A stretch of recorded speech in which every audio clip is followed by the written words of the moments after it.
Hey, what's going on, everyone, and welcome back to another episode of Just My Opinion. Guys, we are past the halfway mark for Warrior Season 3, Episode 6, titled A Soft Heart Won't Do You No Favors. Kind of sounds like an R&B song, makes you want to sing like a soft heart won't do you no favors. Guys, I'm just teasing. I do want to let you know that this is going to be a spoiler-filled recap. I am going to spoil this episode up, down, left, right, in, and out, as if you've already seen it. And just a friendly reminder to you, I will be going live later on today, this evening, January the 20th, Thursday of 2023 at 6:05 p.m. Yes, I will be going live, a live recap, live after party. Make sure you subscribe and come through because I do want to interact with all of you guys in the chat to see if you liked the episode, if you hated it, and all of that good stuff. So subscribe to the channel. Help me reach that next milestone of 50,000 subscribers so we can get this party started. And guys, I want to let you know, okay, I'm always going to be honest with you. I'm always going to give you my honest opinion, whether I like something, whether I hate it, or whether I am somewhere in the middle. And I did like this episode for the most part. It wasn't my favorite of season 3, but I did like it. However, I got to be honest, like I said, they had a hell of an ass pull that they pulled at the very end of this episode with the fight scene. It was so unrealistic. It put a bad taste in my mouth and grinded my gears. Now, there was one aspect of it, which was dope as hell, where Assam went into the church and he took on the 3 henchmen, the 3 bad guys, and they all pulled out their knives, and it was 301. That was choreographed great. I really did like that. And I was also getting a little tickle out of it, too. It was kind of funny because the dude at the top, he was the leader of everybody that was sniffing crack cocaine. He was like looking like, damn, this dude over here with the suit, this Asian guy can really kick ass, and he is killing all my people before he pulled out a gun. And I really do like the way that Assam beat his ass and did some type of suplex crucifixion on the desk. I thought that was dope as hell. However, everything prior to that was really unrealistic to me. And I'm just like, really? Y'all are really reaching right now, but I'm going to get into that in just a second, but that's really just bugged the hell out of me right there. But the very beginning of this episode, we have Mei Ling and Assam and also Young Jun, and they are trying to work things out in the Longzi territory to get this counterfeit money printed. And I really do like the fact that they were able to make a deal. It does suck that the Hop Wei has to give up half of their earnings for this to pop off. And he's like, hey man, I didn't make this deal. This was Assam doing this. He thought it was best, but it wasn't the best way. I'm stuck between a rock and a hard place. And it's really unfortunate for Young Jun. I kind of feel sorry for him, but at the same time, I'm saying to myself, okay, what choices did Assam have? You know, he really didn't have any other choices. He doesn't want to rush the deportation center because they would have lost pretty much all of the guys. That wouldn't have not been a good idea at all, but they're working out. And I also like the conversation that Mei Ling was saying, her dialogue, you know, I don't want to be at war with my people anymore. Ding, ding, ding. I wish you would have had this mindset at the very beginning of season 3 when you wanted to go in there in the Hop Wei territory and mess up stuff where people are dying and getting the fingers chopped off, etc., etc. So I also like the fact that Assam was like, look, we do not have to like each other to get this to work. And that's true. Okay, I'm thinking about black people all the time. Of course, we have our infighting here in America, Black America. There's always some diaspora wars as well. And to be honest with you, anytime a Black American says something about any of our immigrant brothers and sisters, to my understanding, it's always a response to some tether, some coon talking crap about us. You know, we don't just go around talking crap about our Black brothers and sisters in the diaspora. However, when I'm watching this show, Warrior, I did think about that, some of the parallels from their group to ours. And so you guys let me know if you thought about that too, or if it just went through one ear out the other, or completely over your head. But it looks like the Longzi and the Hop Wei are going to be working together, and I think that's a great thing. Now, at the end of episode 5, we did see that Agent Mosley, the Secret Service agent, was shot. Whether it was in the face, whether he dies, we just don't know. But Happy Jack did knock out Chao and Lee, and they wake up in a train compartment going down south. And I think that they're headed to Texas. I can't remember the exact state. If you guys remember that, please put that in the comment section below. I would really, really appreciate it. But Lee wakes up, he's mad as hell, like, Chao, you double-crossed me, and I was like, hey, man, he should just left us alone, okay? I told you I did not know about this counterfeit money, and of course, we know that he really did, but that did get him in a pickle, and now they're both in a pickle. And now they have to team up and be best friends, and of course, we're going to talk about how the episode ended. However, I like the fact that Lee tried to call out Chao and was like, hey, I know what type of person you are. If you had a chance, you would sell your own kid, and you'll do any deal if the money is right. And Chao's like, no, that's not the case. You know, I'm just trying to survive. You know, you really don't know me, but we need to make a deal, okay? I am a man that's going to keep my word. You're not white. I am not Chinese. We need to make a deal together and work together. And I also like the fact that Chao was able to peep game, like, okay, wait a minute. We are going down here for a reward for you. What did you do? You killed somebody? You wouldn't have killed a man over this. Who was it? Who was the girl that got you into the situation that we're both in right now? And Chao hit a soft spot. Lee popped up like, whoa, wait a minute. You hit the nail right on the head right there. So that's interesting. That is really, really interesting. Now, before we go on, we have to jump back and talk about Happy Jack. And Abigail is like, Happy Jack, please tell me what happened to my baby Richard. Tell me what happened to Lee. I love him. He is not just some wandering man, and it's been a few days, and I need my Lee. Where is he? And Happy Jack's like, look, I don't know. He's a wandering man. He wandered up in here. You saying he's not a wandering man? I don't know. She's like, just please tell me that you didn't have nothing to do with it. He's like, get on, woman. Get on out of here. And we didn't see her for the rest of the episode again. I want to see from y'all in the comment section, do you like Happy Jack or not? I think I got 2 responses last time, and somebody was like, yeah, Happy Jack is just who he is. I like his character. He is quite interesting, but we're going to see how things play out with Happy Jack. But going back to Lee and Chao and Lee, they make it to their destination, and it is a family reunion. They are mad like, hey, you killed your cousins over some black girl that just opens up her legs to the first white man? Lee did not like that at all. He was like, no, she was not just some smash to me. She was not just some booty call. I loved her. She was a person. She was a human being. She had a spirit. She had a soul. She had a mind, and y'all took her away, and I had to defend her honor. And still, I don't blame Lee for that. I don't want to kill my siblings or my brothers or family, cousins or anything like that.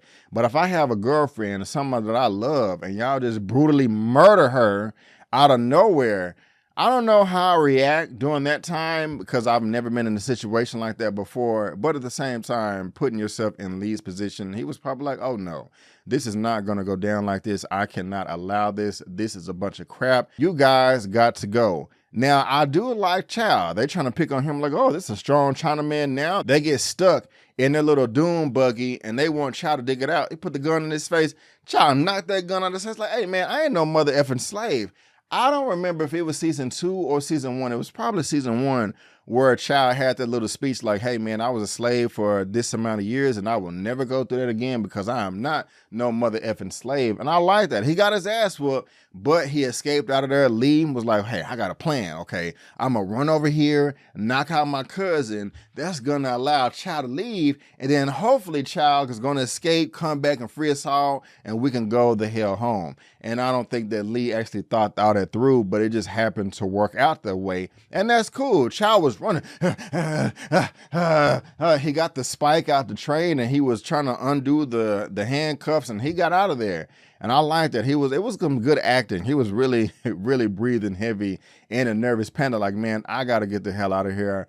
I do not want to die. But I like the way all of that popped off right there. I really do. Now, let's take a break right there. I don't want to conclude that part of the story just yet. Earlier on, we do have Father June coming back, and Assam is feeling some type of way like, hey man, you know, we tried to run a coup on your daddy and he back now. Is he running the show? Assam, you should be happy, okay? Father June, from what we see, is not really up in your ass like he was before. He's cool, calm, and collected, sitting back, monitors his own business like I think he should. He is not the leader of the Hop Wei anymore. He is an elder, kind of like the long Zi have those elders, just to sit back, give their advice, give their opinion to his son, young June.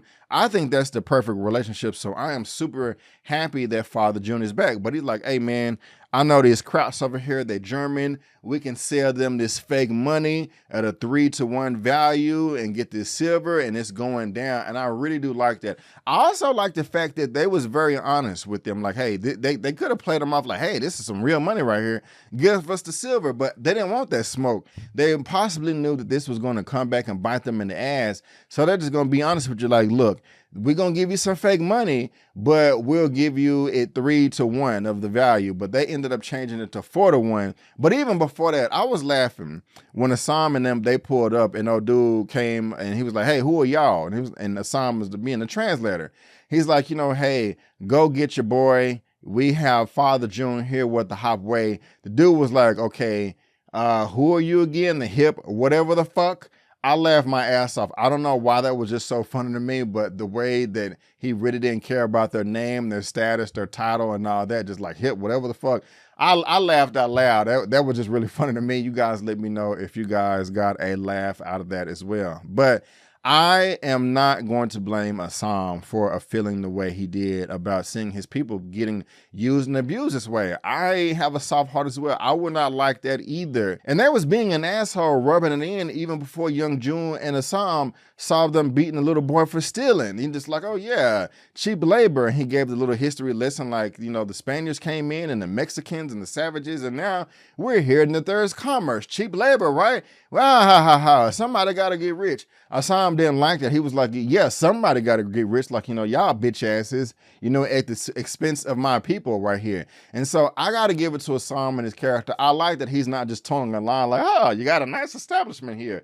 Yuck, yuck, yuck, yuck, yuck. No, he is really being vocal with this, how much of a disdain he has for this whole operation. And I got to give it to him. I really do have to give it to him there. But they have their night and they get the girl and he's like, hey, do you like some pussy? Yeah, we like some pussy. Okay, hey, spend the night, eat our food, drink our wine, fuck our women. I was just like, wow, okay, I guess, you know, just the way he said it, I was just like, okay, that's interesting. But man, Miss Prostitute Lady, when she took Young June in there, she rode him until the end of time, until oblivion. Okay, first of all, she was thick as hell. She had some big ass titties and those was quite nice too.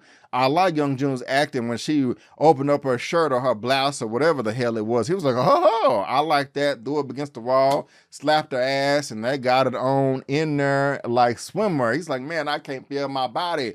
I probably would have got in there too. Most likely I would have got in there too if during that time, you know what I'm saying, during that time. But yeah, Assam is good. He got his new booty, Mian, back at home while they smashing. And even going back to that, oh man, I do not want to see a woman come between Young June and Assam, between Assam and Young June. And it seems like Mei Ling, I'm sorry, one of y'all nicely corrected me in the comments last time for episode 5. It seems like she's trying to plant that seed.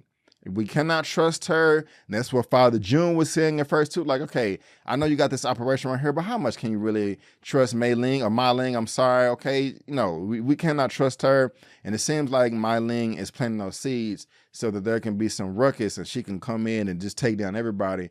And I really don't like that. I really don't like that. But yes, Assam is getting close to the new booty, Mi Young, and Young June was peeping game. And she's like, oh, but they laying in the bed, oh, baby, how long is it going to be gone? Just a few days. And I'm just like, okay, do you really love her, Assam? And Mi Young, do you really love Assam yourself? Or you guys just smashing out of convenience because there ain't nobody else to smash around, and you guys are human, and we all have our needs, etc., etc. Or you guys really feeling the relationship between Assam and Mi Young and Assam? Please let me know down in the comment section below. I am really, really curious. But Assam and Young June and Assam, they make up. He's like, hey, I'm sorry, I was an asshole before. You know, let's make up. Now, they see that the young boy is getting his ass beat. And again, I cannot blame Assam for wanting to go over there and say something. I would have said something too. But Young June is like, hey man, this is their town, their rules. Let's not F up the deal. I'm with Young June on this right here. I really am. They make the deal the next day. They're about to head out of there. And the evil, racist, white supremacists, they have to kill the little Chinese boy and make a statement. And this is where Assam goes back and wrecks shop and kicks everybody's butt. You know, with Young June, Father June, and the help from one of the local people. This is what I was talking about the giant ass pull, which makes no sense. I am with Young June. I am with Father June as well. Like, hey man, this is not our fight. You are completely outnumbered. You're not in your territory. If you go in there, we're going to get our ass kicked and we're going to die. But Assam is emotional and wants to go in there like a superhero. I did not agree with that at all. I'm not mad at you for feeling the way you feel. And if you want to go in there and seek justice and kill them all, okay, go back home and regroup and then come back and free your people. But you just want to go in there all willy-nilly like that, impulsive? No. This was so unrealistic. There is no way in hell that they should have survived with them having all those guns. The only person that had a gun was Father June. Okay, so you're gonna win the initial charge of the confrontation and get some shots off. I understand that. And again, Assam, when he was fighting inside the church, that was choreographed nice. But the bad guys had too many guns, and Father June is hiding behind that little ass statue. He should have got shot like 6, 7 times. That just makes no sense whatsoever to me. And then when the dude came out, the leader, and he was blasting, it was like another 5 or 6 dudes. At least 3 of them went and hid behind crates and barrels, and they had guns. You had a guy in the middle of the street with a gun, and at least a few people up on the balcony, and they couldn't pick off Assam and them and Father and Young June. I'm like, this is crazy. They would have got shot a long time ago. That made no sense. And if they wanted to pull this off, just pay attention to the details. They could have had Father June hiding behind a bigger statue, or have the whole townspeople revolt and they jump in as well, other than that one lady. And she didn't even look Asian. She looked more Hispanic or something.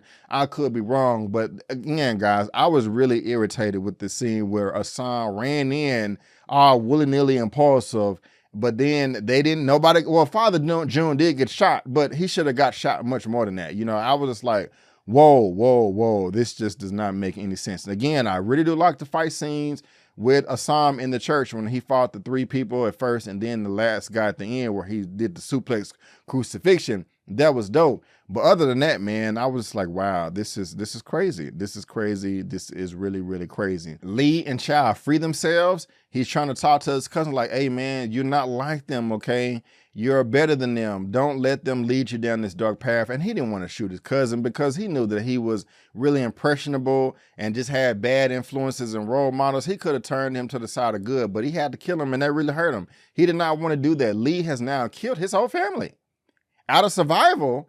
But yeah, that even if they are evil, in Lee's defense, that's his family, and you still gonna feel some type of way about it. You know what I'm saying? I'm not, Chao's not, but again, it was really nice that Chao helped him dig up the graves, and he came back and was like, oh, I needed a horse, and they got a laugh out of that. So Lee and Chao were at each other's heads before, but now they are best friends. And I think they're going to go back and whoop Happy Jack's ass. That's just what I think. But you guys let me know what you think down below in the comment section. What do you think is going to happen next? What do you want to happen next? And also let me know what you thought about my recap. But guys, that is all I have for you today for Warrior Season 3, Episode 6, titled A Soft Heart Won't Do You No Favors. Okay, I'm done singing. But make sure you do come back later on this evening, later on tonight, Thursday, July the 20th, 6:05 p.m. CST, as we break down this latest episode. And again, I cannot wait to engage in the chat with you guys.